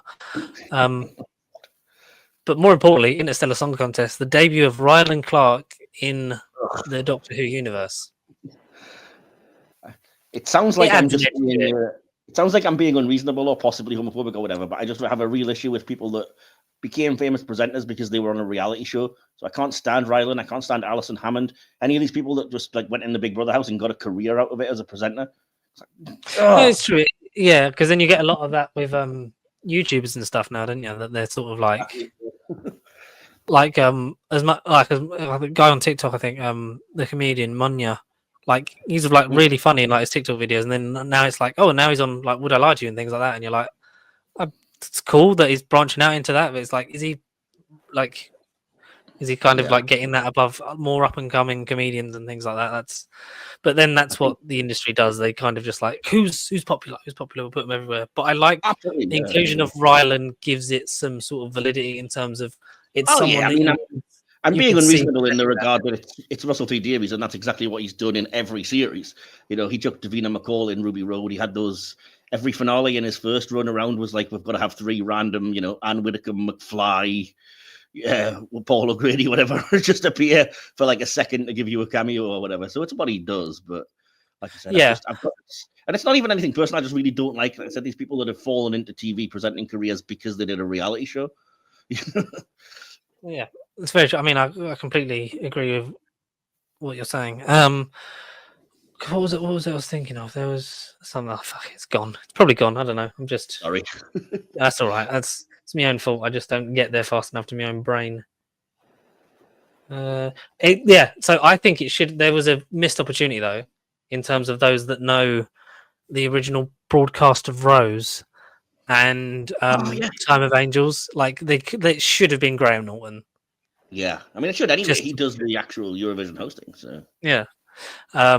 I'm glad they haven't CGI resurrected Terry Wogan, but I bet they definitely thought about it. I was just going to say, I wonder if, what's his name, the impressionist, John Culshaw. I wonder if John Culshaw does a good Terry Wogan impression still. And did they ask him? Feel it coming on. Hello An answer. This is the 803rd Interstellar Song Contest. So it is. Oh, it's now me and Ken Bruce in the morning. You're here with the hologram of good old Uncle Tell. Are you doing me again? They should have just got Rob Brydon to do it, like his impression of Terry Wogan's. Or Peter Serafinowicz does a great Terry Wogan. Oh, cool. Okay. Yeah. Yes, but John Culshaw does every dead character in Doctor Who for Big Finish at the minute. So you may as well use it. John Culshaw does every dead person. He is. I mean, more or less, he's taken over the. He does the Brigadier for definite. Anytime he appears now on audio, there was a couple of other. I think he does a few Third Doctor stories when they haven't got Tim Treloar in to do it, and I think I may have heard him do a Harry Sullivan possibly at some point. But yeah, certainly there's a few characters that I know he does just randomly do the voice. So mainly the Brig. At some point he'll take over as Tom Baker when Tom's had enough. I mean, probably that might be why they're keeping an eye on it. Like, all right, cool, sure. You're in. Oh yes, it's me again. Curry sauce all over your anus. Delish. But yeah, for the trifecta of have. Oh no, that was Pertwee, wasn't it? Sorry. Oh, have you ever seen that video of Pertwee on the like the kind of training video for selling something or other, washing machines or whatever? At the very end of the video, Pertwee just goes, "And John, how do I get hold of this? Show us your tits and I'll tell you." Is this real? Yeah, it was never intended for actual broadcast or anything. But fuck you, Brigadier. I hope one day your corpse is paraded around inside of a Tin Man. God, I hate that so much. But yeah, for the Graham Norton, like the intersection of that in the broadcast of Rose that I think in the novelization it's radio interference in the shot is kind of that. Nice. I haven't got to that yet. That's quite well done to sort of play that in, and because there was a bloody what was it? The next time thing at the end of it was the little animation that because I remember it was so funny because it was during the really dramatic ending of Time of Angels where when he's doing the speech. There's one thing you never ever put in a trap if you're scared. And then there's a little bouncing animated Graham Norton on screen. Like, up next, and it was that find the next Joseph show or whatever. And I was just like, wow, Ellie Dream will do all that dramatic moment, But yeah, to like have that sort of come full circle and having be like complete the trilogy would have been nice. So I'm still holding out for an all-on story set in like Madame Two Swords, where someone that interrupts the scene is a waxwork of Graham Norton. So maybe we can get that in season 3 or 4. Wish World, I mean, the graphic of this was a clock. That's weird because again, this is my nerd brain always goes to other things, and you may not have seen them. So this might be a reference that'll go over your head, George. So this might be for just other audience members. That gives me vibes of there's an old episode of Buffy the Vampire Slayer where she comes across a demon who becomes a main character later, who can grant wishes to like scorned women, and I think it's at this point, kind of Cordelia, the character, has broken up with her boyfriend and she's not happy, and she basically says to this woman, not knowing she's a demon, "Oh, I wish Buffy had never come to Sunnydale."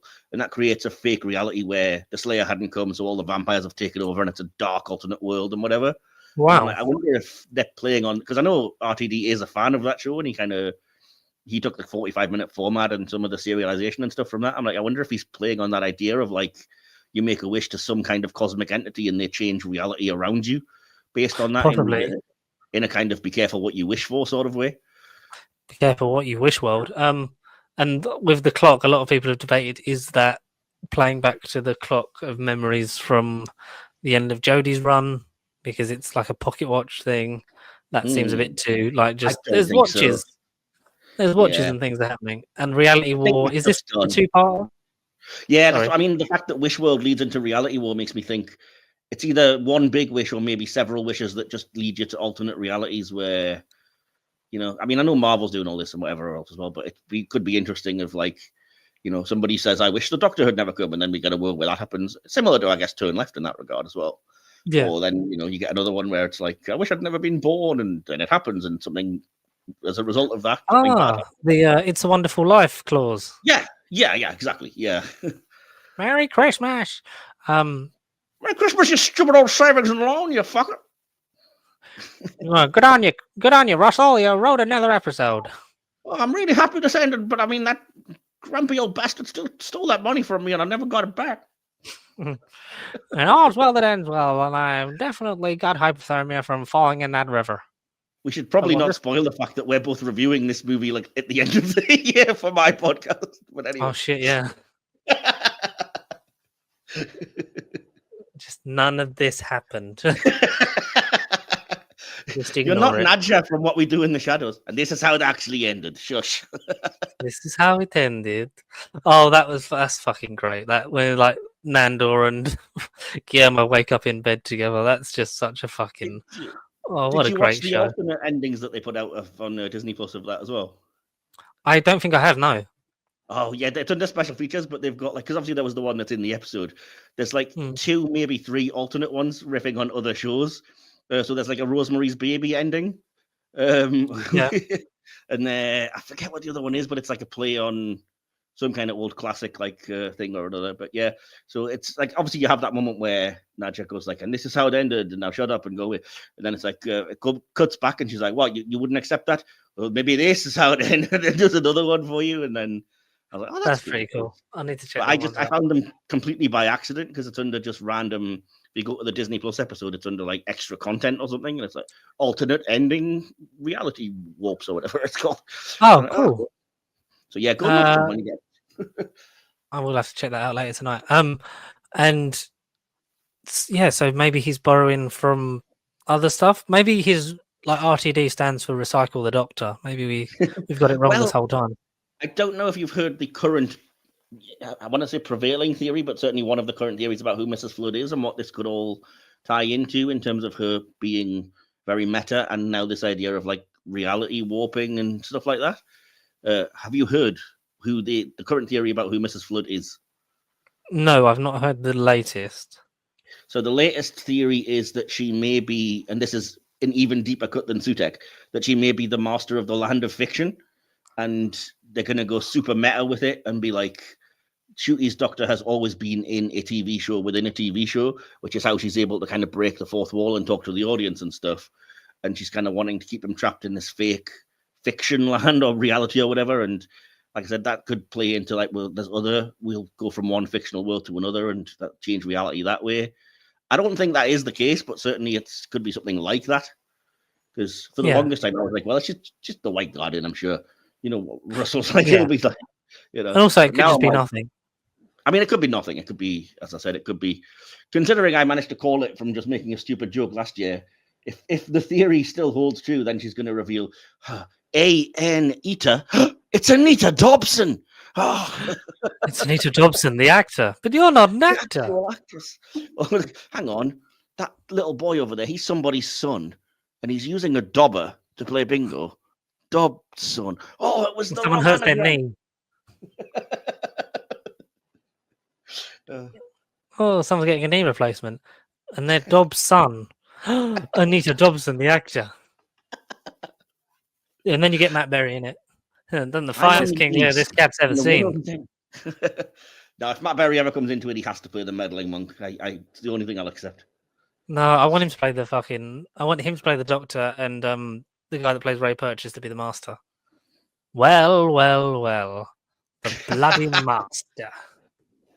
I'm still amazed that it took me ages to realize that one of the key characters in season 1 of Star Trek Discovery is what's he called? Yes, I can hear you. Clem Fandango. Fandango. There you go.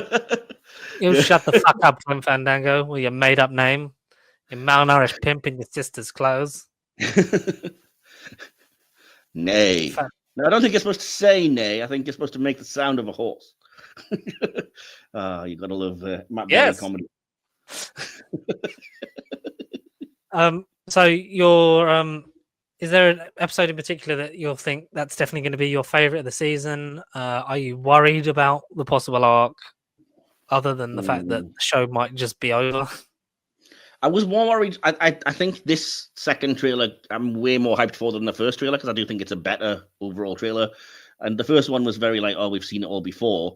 Whereas this, like I said, the fact that it reveals to you, along with the poster that they revealed, which was Get Her Home, I'm like, okay, this is really interesting, because like I said, even though the classic series did this a lot, the modern one has never really done, look, I'm trying, but the TARDIS just won't go to your home for whatever reason, so let's just have a few adventures along the way. So I'm kind of intrigued to see how that's going to play out. And like I said, it also means that Russell T Davies is bravely cutting off one of his strengths, because you can't then visit the companion's family, because can't get home. Because he's normally quite good at that. I mean, but then you didn't visit the companion's family until the last episode last season, and that was like real family, like in terms of like Cherry, Sunday, and all that. They were great. Yeah, but that's my point, is that you still saw. I mean, from her first episode, you saw Carla and Cherry and everything, and there was a family unit there. Whereas I assume you're meeting Belinda at work as a nurse, she's getting flown away, and then it's like, well, can I go home and see my family? And he's like, well, I'm trying, but it's not working, love. Yeah, so maybe that is him actually changing something for the better. But we will obviously have you on the podcast to talk about the opener, and we'll talk in general, if not on here at some point, about the rest of the season. On the deal, do you expect there to be a confirmation by the end of the series that it's done, or that it's coming back? Like, have you got any sort of like inkling that what might happen? I don't know, because they keep saying we're not going to know until it's all went out and Disney see the viewing figures and stuff. But I just think I can't imagine Russell T Davies ever writing a kind of open-ended ending where it's like that could be the end, or it could not be, or like for some reason I always think it's going to end with some kind of cliffhanger or something. I mean, it'll wrap up. He already said, the first 2 seasons are one kind of long story, which will wrap up, but that won't necessarily have to be the end, because then I'll just start a new story with season 3 and 4 and whatever else. So I think it'll wrap stuff up, but I just can't imagine. I just can't picture a Russell T Davies series ending with, and that's that. Okay, there we go. Off we go. It's like, oh, well. Yeah, none of his Doctor Who shows previously have done that. Like Sarah Jane was taken out of his hands, really, wasn't it? So that's the ending that became of that, and Torchwood still ends on a cliffhanger. And no, but like even his Doctor Who series where he knew something was happening, because he knew they were coming back, but he always wanted to chuck in, because again, going back to the writer's tale, even at the end of series 4, when you had that really emotional moment with the Doctor, it was initially supposed to end with the Cybermen appearing in the TARDIS, which would have led you into the next Doctor. And it was Ben Cook that was like, no, let the Doctor sit with the sadness and have that moment hang in the air. Don't immediately leap to, this is the next thing that's coming. So I don't know. Yeah, which was much more effective. Yeah, of course. Yeah. In terms of like, he went from a family to being on his own.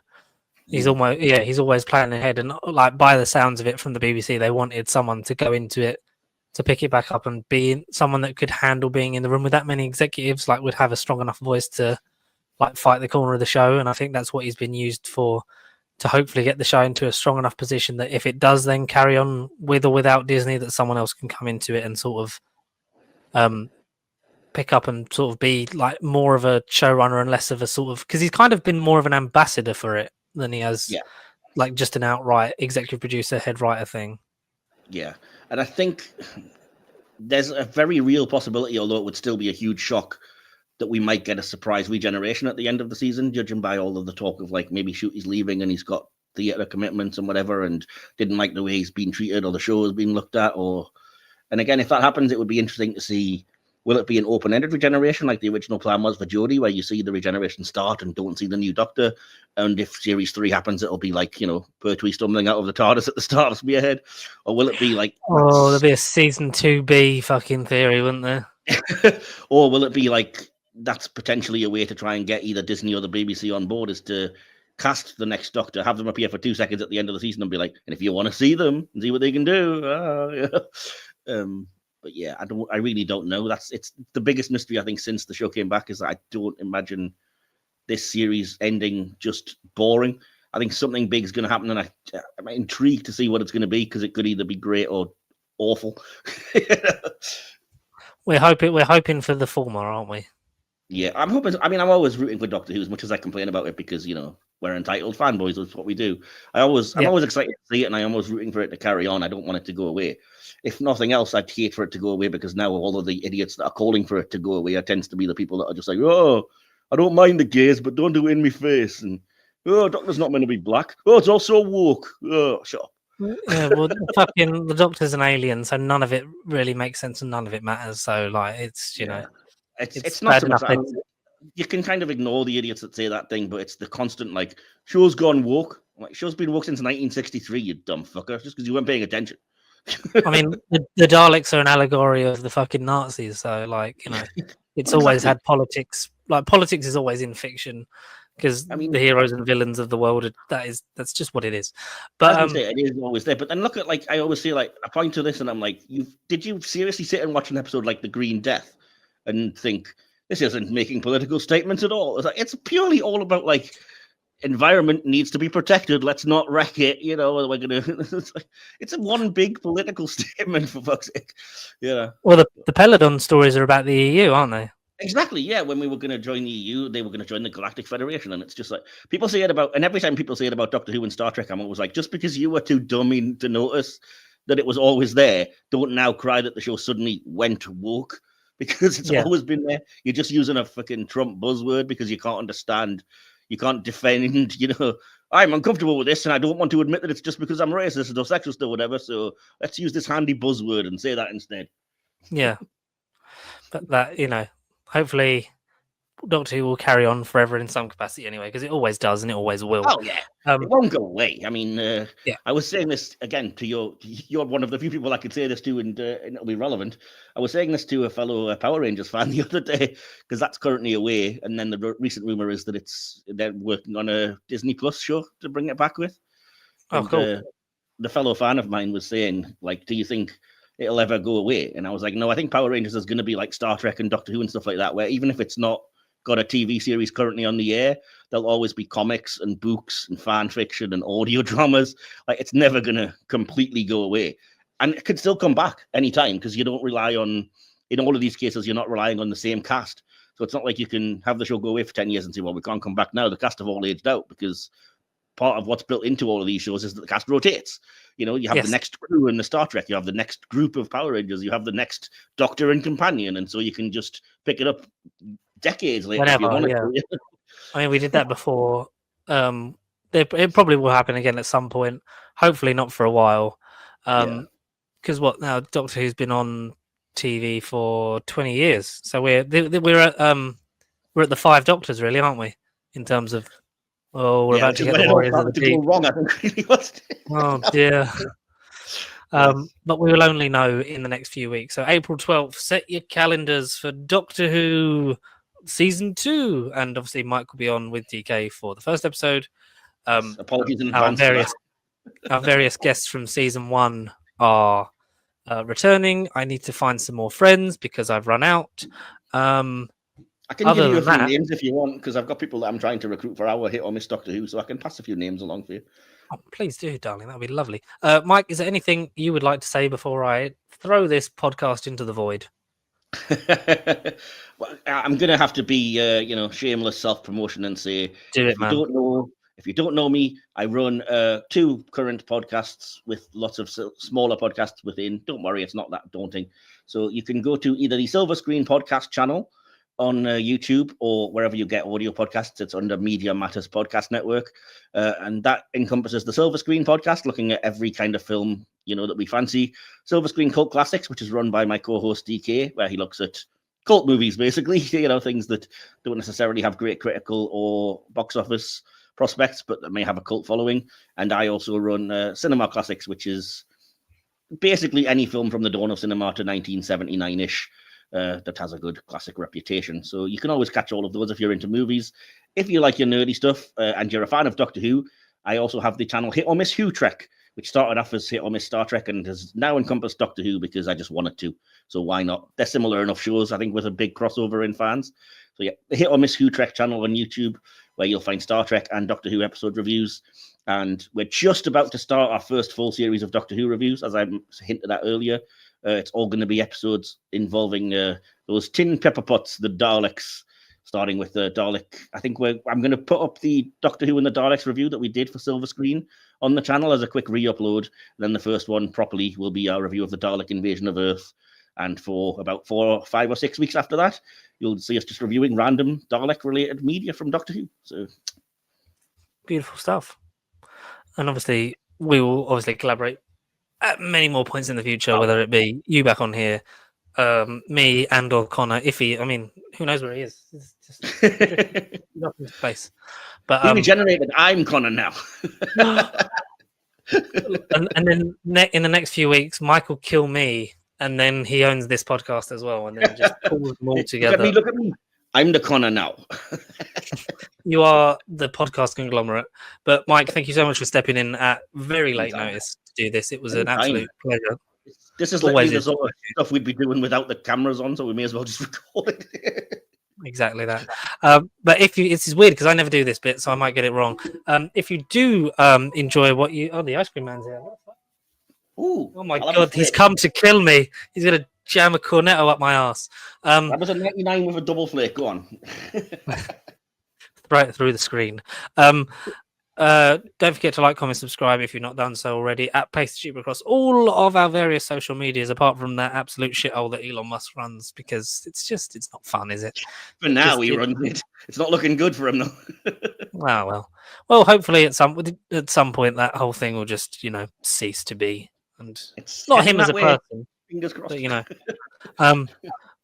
But yeah, join us on our various social media platforms. Spread the word if you can. If you don't want to, then fuck it. I don't care. It's a thing we do. We have fun. This is why you have no viewers, damn it. That's not how you drive engagement. It's like, the viewership please like, subscribe. It helps us get viewers. And you're like, subscribe if you want. I don't give a shit. There's a lot. I'm literally just getting. I'm just like fucking coasting until I can record. I've got to record my paternity leave episodes with you as well. So that's so much happening in this brain. But should be some fantastic episodes though. Very fantastic. 4 of them, in fact. But we will see you guys next week for more. And Mike, we'll see you in April. Or on my own podcast channels. They're still there. Yes. We say it like April's far away, but it's literally next week.